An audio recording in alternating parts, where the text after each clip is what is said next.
Hello, welcome back to the study of the book, Discovering Your True Self, A Guide for the Journey. My name is Steve Langford. I'm the author of the book, and I'm your guide on this study of the book. This particular study is the third in the third portion of our study. In this third section of the study, we are exploring how life is different when we learn to live out of God's grace, when we learn to live out of the spiritual transformation the Spirit has worked within us, when we learn to live out of the true self. Now, in this study, we're going to explore the issue of human suffering.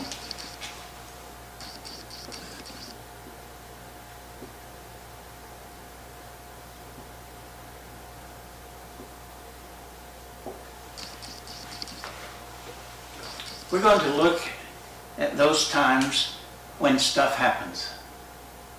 We're going to look at how we view and respond to those times, to those events that are beyond our control, those events that disrupt our lives, that threaten life as we know it, those experiences that create chaos in our lives and cause us pain and suffering.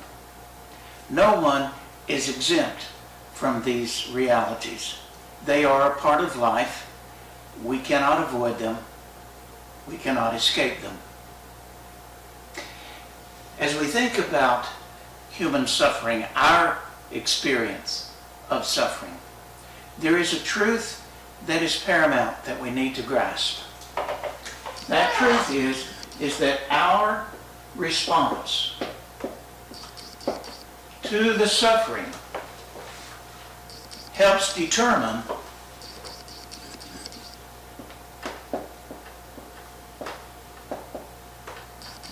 the degree of impact.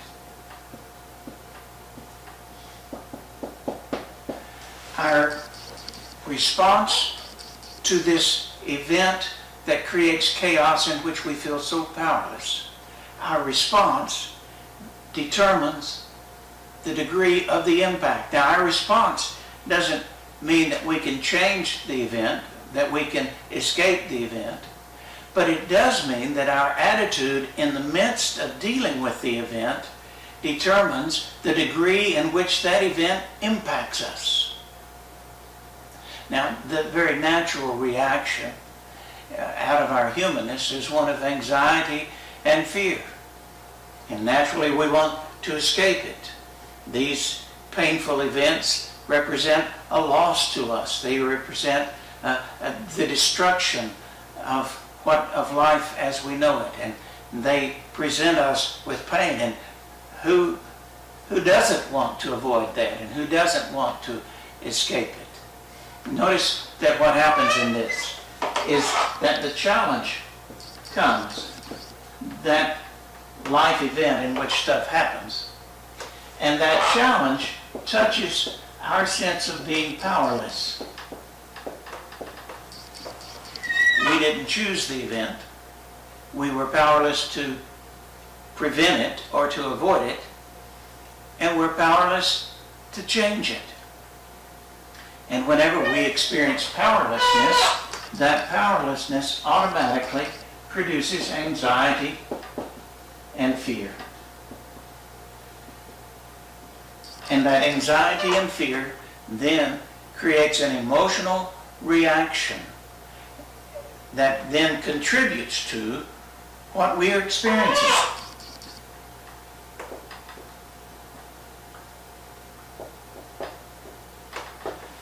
How we react to, how we respond to the challenge contributes to its crisis, to the nature of the crisis, and it contributes to the impact it has on our lives. Now,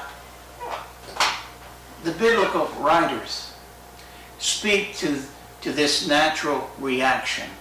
In fact, they exhort us to have a different response to, a different attitude towards these times of challenge to these experiences of suffering. They call us, in fact, they command us to respond with joy and thanksgiving. Listen to how the writer of the book of James says it. Whenever you face trials of any kind, consider it nothing but joy. In his letter to the Romans, the Apostle Paul in chapter 5 expresses the same thing. He says, not only that, we boast in our sufferings. Joy, thanksgiving. Paul in his letter to the Thessalonians in 1 Thessalonians 5 said, rejoice in the Lord always. In everything give thanks. In Philippians chapter 4:6 he says, rejoice in the Lord. Do not be anxious. Do not be fearful about anything. Now, as we look at these exhortations, these commands to live out of an attitude of joy and thanksgiving, let me hasten to point out that these are not commands to be thankful for the event, but rather to be thankful in the event, to respond with joy in the event, not for it. Now, in order to respond with joy and thanksgiving, that means we must manage our emotional reaction. These texts are exhortations. They are commands. They are calling us to engage our minds and our will. So, in order to respond with joy and thanksgiving, we have to first manage the emotional reaction that is so normal.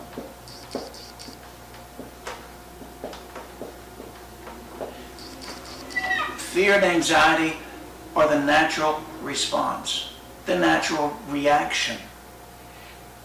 But we learn to manage it.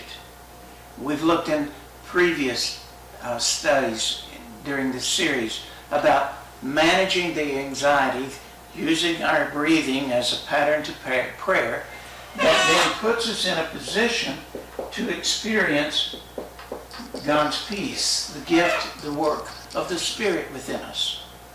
Managing the emotion puts us in a position to experience the peace of Christ that the Spirit produces within us. Then that peace gives us the ability to think, to engage the mind, to remember God's truth, so that we choose then, the exercise of the will, to live out of the spiritual truth rather than out of the emotional reaction of fear and anxiety. In these exhortations, in these commands, the biblical writers are calling us to exercise power in the face of those times when we feel powerless. Now, our anxiety about being powerless causes us to try to have control over everything so that we can escape it, or that we can control, or that we can change what is happening. But what the biblical writers call us to do is to manage control, exercise control over the one thing that we have control over, and that is ourselves. That is our emotional reactions. So these exhortations call us to exercise the fruit of the Spirit, self-control.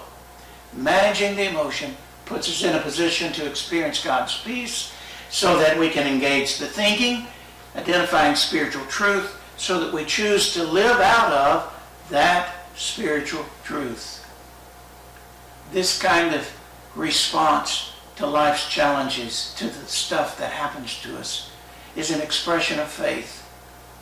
It is an exercise, an expression of deep trust in God, in God's faithfulness to us, in God's love for us. It is an expression of our faith and belief that God will be with us in the midst of this event. The event does not mean God has forsaken us or that God has abandoned us. God is with us in the midst of. And as God is with us, walking with us through this challenging time, God will provide for us. God will provide what we need in order to meet this challenge. God will provide the peace that helps us to live out of God's truth. God will provide the strength to cope. God will provide the guidance we need in the decisions that we need to make. God is with us. God provides for us. And then there is the great promise that God will transform this experience. That rather than it simply producing pain and suffering, destruction and loss, that it will become an opportunity for God to work and to transform it into something good. Listen again to what the writer in James says. Whenever you face trials of any kind, consider it nothing but joy, because you know that the testing of your faith produces endurance, and endurance, let it have its full effect, so that you may be mature and complete, lacking nothing. God is transforming this experience that looks like destruction and loss and making it into an occasion of growth into maturity. That's what Paul expresses in that Romans 5 text. Verse 3, we also boast in our sufferings, knowing that suffering produces endurance, and endurance produces character, and character produces hope, and hope does not disappoint us, because God's love has been poured into our hearts through the Holy Spirit that has been given to us. Paul speaks of the transformation that takes place as God works in and through these situations. Now, hear me. God does not cause these situations. They are simply a part of life and its brokenness. But God does work in them and through them. Paul expresses it this way in Romans chapter 8, verse 28. For we know that in all things God works for good to those who love him, to those who have been called according to his purpose. And then verse 29 tells us what that good is, what that purpose is. For those whom God foreknew, God predestined to be conformed to the image of his Son. The good that God is working is to grow us up spiritually, to grow us up into the likeness of Christ. God transforms the suffering, the pain, the challenges of this world and uses them to help us to grow in Christ. No wonder we are called to respond with an attitude of joy and thanksgiving. For here is an opportunity for God to work, to do in us what it could not happen any other way. God takes pain and transforms it into something good.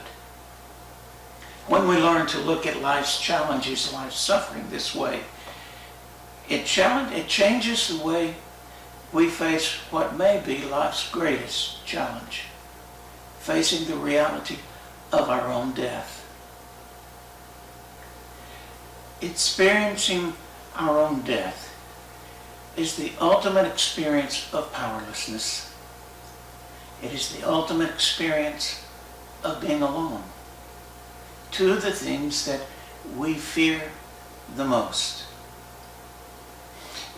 Death then represents an end, the end of life. It represents a loss of everything that we value and hold dear, maybe even a loss of our own selves.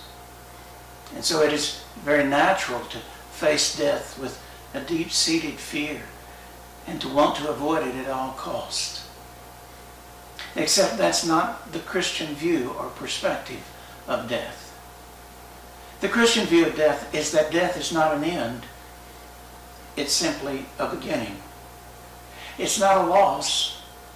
It is simply a gaining. The Christian view of death is that it is a transition.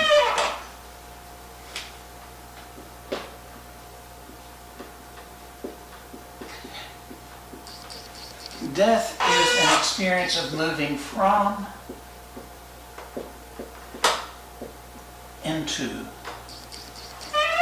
And you'll recognize the from and to as being a part of that pattern of spiritual formation that we've been talking about throughout this study. We move from the old self into the new self by means of the renewing of the mind. Well, death is simply a continuation of that pattern of life, that pattern of growth. It is moving from life in this reality into life in a deeper reality by means of God's grace expressed in the death and resurrection of Jesus. This concept of death as a transition is expressed in Paul's writings in Philippians chapter 1. Paul is imprisoned, awaiting the news of whether he's going to be released or executed. He is facing the prospect of his own death. And he's writing to the church at Philippi, whom he dearly loves, to tell them about his situation. And at first, in Philippians chapter 1, verse 21, Paul says, "For to me, living is Christ, and dying is gain. If I am to live in the flesh, that means fruitful labor for me. And so I do not know which I prefer. I am hard pressed between the two. My desire is to depart and to be with Christ, for that is far better. But to remain in the flesh is more necessary for you." In this passage, Paul uses two metaphors to speak of death. In verse 21, he says, dying is gain. The word gain is a financial term. It means interest made on an investment. It is more of what I've already invested, but to a greater extent. So for Paul, dying is life with Christ in a deeper reality. In that verse he says, "For me living is Christ." For me to live is to live in relationship with Christ. It is to experience Christ's life. It is to live the pattern of Christ's life with me. But to die is interest on that kind of living. It is this life with the dividends paid. It is this life to a greater degree, deeper, richer, fuller. And so for Paul, death was not a loss. It was gain. It was interest paid. So understanding death that way, that living is to share life with Christ now, to die is to share life with Christ in a deeper, fuller way, Paul says, I'm torn between whether I want to live or die. For a part of me wants to depart. And there's the second metaphor. The word depart is the word to take the rope, the mooring that has tied a vessel up to the dock and release it so that the vessel can cast off from the dock and set sail. Paul is saying his desire is to set sail